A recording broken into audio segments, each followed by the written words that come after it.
Bonjour mesdames et messieurs et bienvenue dans ce flash d'information. La Côte d'Ivoire accueille ce mercredi et demain jeudi le 5e sommet Union africaine-Union européenne qui se penchera principalement sur les questions d'immigration, de sécurité, de coopération et de développement avec l'ambition de donner un meilleur avenir à la jeunesse africaine. 83 chefs d'État et de gouvernement et 5000 participants sont attendus.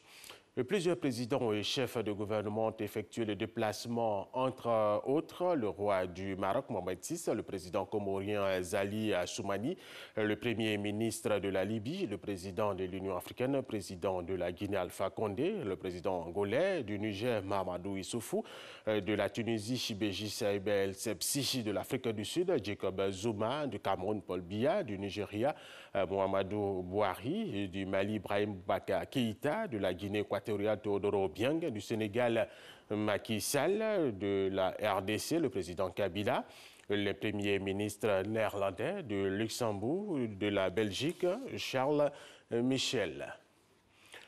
La chancelière allemande Angela Merkel est arrivée hier soir ici à Abidjan. Elle a été accueillie à l'aéroport international Félix Houphouët-Boigny par le président de la République, Alassane Ouattara, le vice-président Daniel Kablan-Duncan, ainsi que des membres du gouvernement. La chancelière allemande Angela Merkel que vous voyez sur nos images, elle a été accueillie par le président de la République, Alassane Ouattara.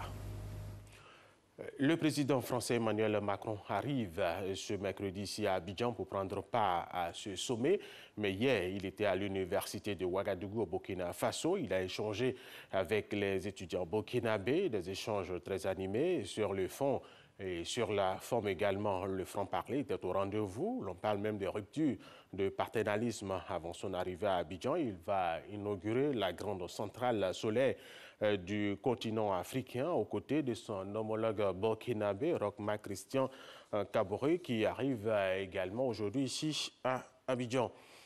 En marge du sommet chez des chefs d'État et de gouvernement, les secteurs privés des deux continents se sont retrouvés pour aborder des questions liées aux investissements. Lanciné Bakayoko.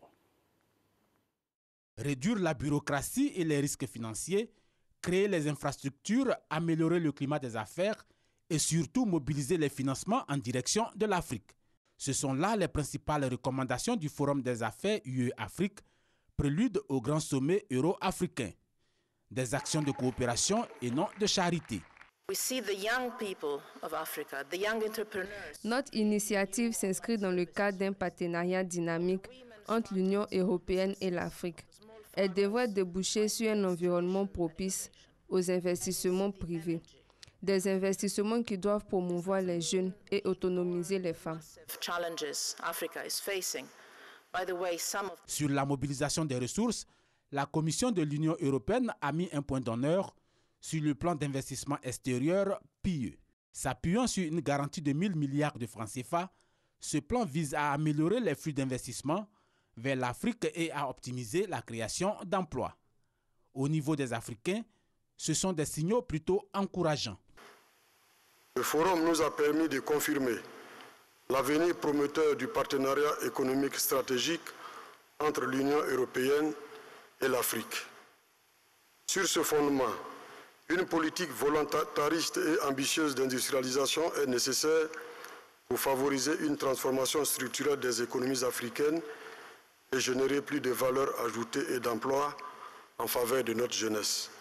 Toutes les résolutions du 6e Forum des affaires UE-UA vont être présentées au sommet des chefs d'État.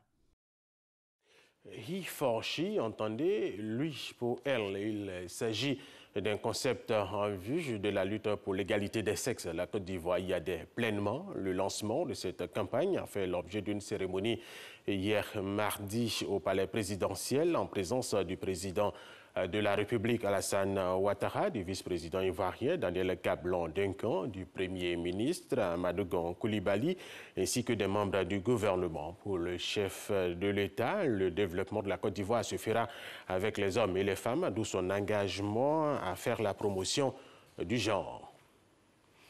La Corée du Nord a affirmé ce mercredi avoir testé avec succès un nouveau missile intercontinental qui met la totalité du continent américain à sa portée. Le dirigeant nord-coréen Kim Jong-un a qualifié de succès le lancement du missile Hwasong 15. Le secrétaire général des Nations Unies, Antonio Guterres, a fermement condamné le tir de missile qui, selon lui, est une violation flagrante des résolutions du Conseil de sécurité qui doit se réunir en urgence ce mercredi. Pour le président américain Donald Trump et son homologue sud-coréen Moon Jae-in et le premier ministre japonais Shinzo Abe, la Corée du Nord représentait une menace. Ce missile représente une menace pour le monde entier, mais que ce nouveau tir effectué compromettait sa propre sécurité, la sécurité de la Corée du Nord. Voilà, nous serons en direct tout à l'heure sur RTI 1 pour suivre l'arrivée des autres présidents, donc le président français Emmanuel Macron pour le sommet Union européenne, Union africaine. Ce sera pour tout à l'heure. Voilà, c'est la fin de ce flash d'information. Merci de l'avoir suivi. Restez sur RTI 1.